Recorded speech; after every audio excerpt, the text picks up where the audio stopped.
Eta gaurkoan, Nafarroako kontsumitzaileak elkartea Iratxetik, kolaboratzaile batekin egoteko aukera izanen dugu Mikel Bezunartearekin. Arratsaldeon eta ongi etorri Xala telebistara. Berdin. Bueno, komentatu dugun moduan, gaurkoan telefono kontuak izanen ditugu, hor hainbat gai eta hainbat kontu daude lantzeko, besteak beste operadoren tarifak. Konta iguzu pixka bat zenolako gatazkak sortzen diren honen inguruan. Zan ere beti ez dugu nahi dugun informazioa guztia, ez? Ba ez nahiko kontu iluna sortatzen dire batzutan ez da, hau denak. Bueno, hemen asuntua da, azken aldi honetan etorri dela jende honi Sarra Iratxera, bere operadorak tarifa garestitu diolako, ez da? Eta jendeak ez du ulertzen, ez badu zerbitzuan ez badu aldaketa bat eskatu, ez badu zerbitzu gehiago eskatu, justifikaziorik ez badago zergatik aldatzen diote tarifa, zergatik garestitzen diote. Baina operadorek nonbait justifikatzen dute hori, erranez, edo zuntza optikoa sartu dutela, edo interneteko abiadura hunditu dutela, edo mega gehiago izanen duzule, edo gauzakola, hor aldaketa batzuk ezartzen dituzte kontsumitzaileak eskatu ez dituenak, eta horren kontura ere tarifa garestitzen dute. Horan zer den lehenago tarifa garestitu nahia edo zerbitzuak hobetu nahia, ez dakit, baina bata bertzen ondutik bertzea etortzen da, ez da? Biak lotuta daude, ez? Bai, jendai behatzen dute karta bat normalen edo lehengo fakturan uhar bat, behaltzen dute jendai, arrenez, horrengo hilabetetik aintzin, tarifa izanen dela honen bertzekoa. Ordan, garestitzen dute tarifa, garestitzen dute tarifan sartzen ez diren deien prezioa eraldatzen dute, konexioa minutuk ordaintzen dutena, aldako aldaketak ere ezartzen dituzte. Eta gainera, horrek, hori ez du konpainia bakar batek egin, baizik bat hasi, eta erreskan denak etorri dire, eta denek indute gauza bera. Hortik etortzen da arazoa. Arazoa are handiagoa da, kontuan hartzen badugu, zenbait operadorek duela 2 urte publizitate egin zutela, erranez, beren tarifak betirako zirela. Ordan, badago jendea ere, operadore horietara joan zena, horiekin kontratuak egin zituena, pentsatuz, tarifari betirako izanen zela. Eta pentsatuta ere, zerbitzu tarifa hortan sartzen ziren zerbitzu nahiko zirela beraien dako. Hemen gertatzen da, zerbitzuen hobekuntza horren ondorioz, azkenan jendeak ikusten dula, behar dituen zerbitzuak, baina gehiago badituela kontratatuta. Orduan, jendeak pentsatzen du, alferrik ordaintzen ari dela zerbait behar ez duena. Baina operadoren aldetik ikusten dena da, beren paketeak osatzen dituztela, beren eskaintzak prestatzen dituztela, lehengo tarifa batzuk kentzen dituztela, berriak egin, eta joku hortan, gero eta zerbitzuak gehiago eskaintzen dituztela, baina zerbitzuak beti garestiago direnak, ez da? Azkenean ez dago horreterik gero, ni nahi dut, telefono xume bat, justo internet xume bat baduena, ni telefono gutxi erabiltzen dutelako. Baizik, tarifa hori ez duzu harrapatuko seguraski merkatuen, igual tarifa xume hortan sartuko dire zerbitzuak behar ez dituzunak. Eta horregatik ere tarifa hori izanen da, zu nahi zinukena, baino garestiago ez da. Hortik etortzen dira arazoak, ez da.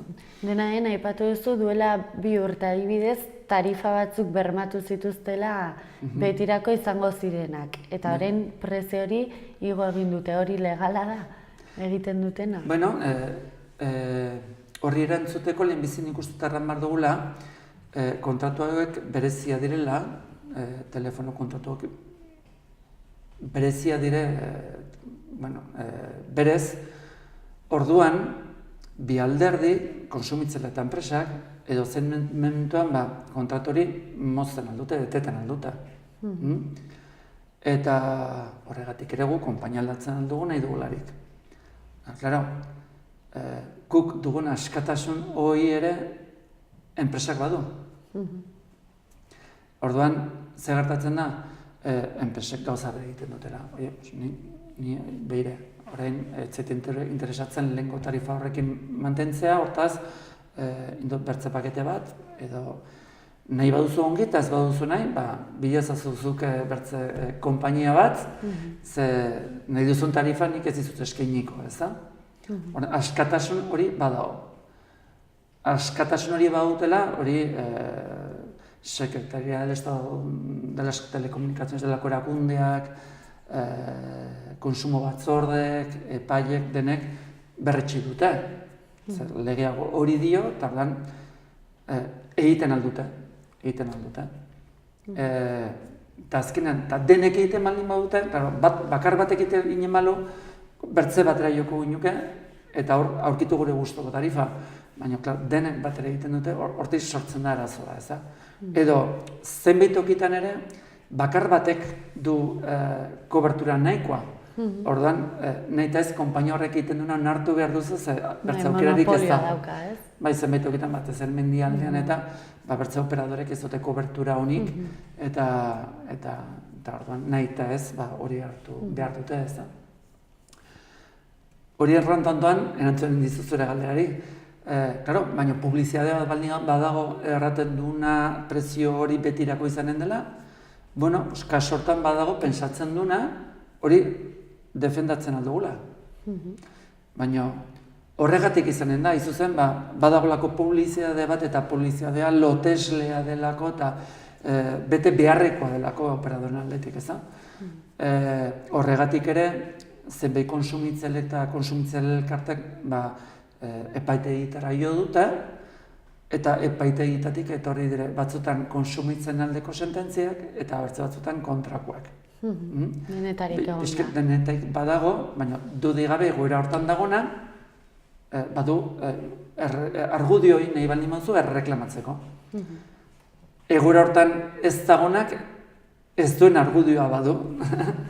Ze publizitate horri lotuta kontratu egin ez duena, ez du argudioa izanen. Eta horrek ikusiko du, operadorek nahi dutelarik tarifak eta kontratuak aldatzen aldituzela. Gu nola ikusten dugun afera hori? Iruditzen zaiogu, alde batetik erranen dugu, zenbait konsumitzaile elkarteek ere salatu dutela, baina ez kontratuan aldaketa horiek ez sartzen dituztelako, hortarako librea dire, baizik eta, salaketa etortzen da, operadore guztiak elkartuta ados diren dauden susmoak badaudelako. Alegia hor, ikusten dugu guk batek tarifa garestitu, eta horren ondotik dene garestitzen dituztela. Ordan hor, itxura txarra ematen du horrek, ez da? Horregatik ere, badago salaketa bat aurkeztua, Comisión Nacional del Mercado de la Competencia delakoan, eta berari eskatu zaio, hori ikertzea. Zertaz, hola balitz, ados batu direla hortan, hortik etorriko zen, multa bat edo dena delakoa.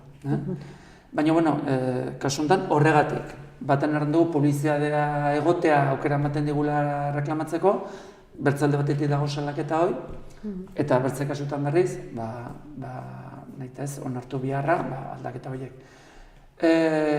Guri ez iruditzen zaigu,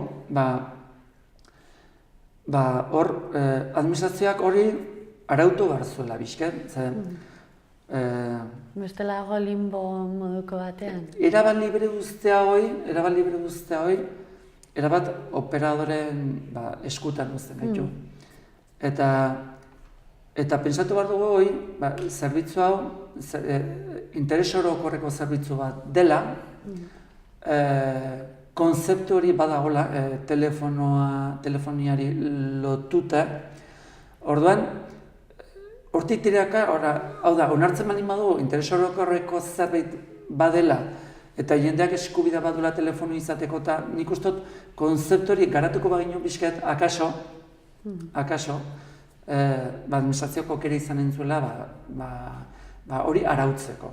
Eta bermatzeko, gutieneko tarifak izatea denendako prezio duin batean edo xume batean, eta gero nahi bali badituz tarifa hobeak edo pakete hobeak prestatu eta eskaini ederki, baina beti ere bermatuta jendeak izanen duela aukera izateko minimo bat, merkeago dena. Modu hortan, badago jende adibidez, erraten duna, claro, operadoreok badituzte tarifa premium edo garestiak eta merkeago. Baina, garesti horiek arras jende gutxik hartzen ditu, jende gehienak merkeenak hartzen ditu. Eta nonbait prezioak, prezio horiek parekatzen baldin badituzte, ze gertatuko da edo ze lortzen dute, jendeak, klaro, diferentzia ez bada hundia merkeena eta garestien artean, aixago hartzea garestiena, ez da? Eta da modu bat jendea hortara eramateko, ez da? Baina azkenean, biztan da, jendeak egun baduela interneten eta etxean zerbitzuak behar ez dituenak, bere operadorak behartuta. Gero, konpainien artean ere, adibidez, askatasun hori ez, batetik bestera joatearena, batzuetan ez du muga bat, askatasun horrek. Permanentzen kontua eta beraiek asmatu dute isunak ere jartzen dituzte. Legez, alako kontatu bat, eteten aldugun nahi dugularik, erren bezala. Baina, beraiek buelta hartu diote horri, eta ni jendai ematen bali medu zerbait, ematen diodan horrek justifikatuko du isuna bat edo permanentzia bat. Horrek ez du erran nahi zu kompetentzia aldatzeko aukerarik ez duzunik. Zer, aukera baduzu. Bakarra, eman baldin badizute mobil bat 200 euro balio duna, eta permanentzia bat 2 urtekoa, 2 urte baino lehen bertze bat egiten baldin bazar, joanen zara. Baina hor prorroteatu edo zatituko dute prezioa hilabete horietan, eta falta diren, 2 urte arte, falta diren hilabeteen araberako penalizazio bat erreklamatuko dizute. Hori da, formula bat beraiek asmatu dutena, halako lotura edo ezartzeko jendai. Osongi, estaldurari dagokionez ere hor, zer komentatu nahi zenuen, ez? Bai, telefonoai buruz, 2 kontu labur gehiago aipatuko dugu. Bat, estaldurari dagokionez, erran, azken aldiuntan ere, reklamazio franko etorri zaigula iratxera, jendeak mobila kontratatu, eta gero bizi den lekuan edo lan egiten duen lekuan kubertura nahikorik ez izan, eta gero erranduzun bezala, gero baja eman nahi, eta baja ematerakoan edo konpainia aldatzerakoan arazoak izan, eta halako erreklamazioak gu haunitzetan ikusten ditugu eza. Ordan, labur errateko errenen dugu, batek telefonoa kontratatzen dolarik bere etxean estaldura baduela ziurtatu behar duela. Mugikorra izan, ala fijoa izan. Zertaz, fijoakin begira zagertatzen den. Fijoa funtzionatzen du kable batekin. Batzutan jendeak eskatzen du telefonoa, eta ez dago kablerik izateko aukera bere etxean. Ze hor pare librerik edo kutxa batetik hartzen dute seinalea, eta hor klabijarik ez dago, orduan ez dago kablea hartzerik, eramaterik.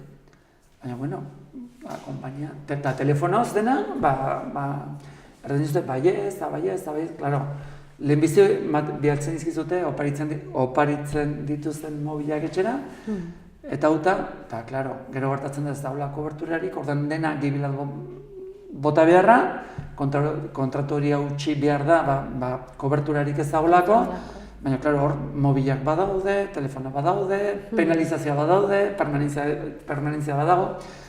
Horregatik ere, nik ustut, konbini delalakotan, beti erraten dut, kontratuak internetez egin behar ditugula. Internetez moldatzen ez dena, bakarren batek ez dut internetik, eta ondoan izanen den norbait moldatzen dena, eta gesto hori egiten alduena. Orain, korre elektroniko bat bialtzen bali mizu operadore, bizi naiz hemen, eta nahi dut telefonoa. Eta nahi dut konfirmatzea bizi naizen tokian, da kobertura badudala. Eta eta erantzuten bali mizu, eta baietz, hor izanen duzu zure kontratua, zure bermea, ez da, gero reklamazio egin ahal izateko. Gauza bera mugikorrekin.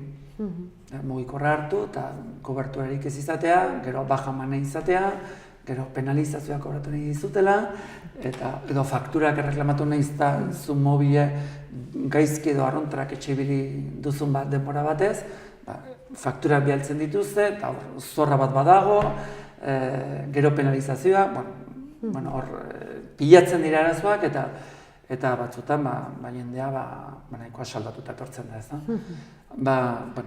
Kobertura idaukinez erran, konbeni dela kobertura dagoela bermatzea, ziurtatzea, eta internetez egiten baldin badugu hobe. Egia da, operadorek interneten informazio hori ematen dutela, baina egia da ere, informazio hori ez dela oso zehatza.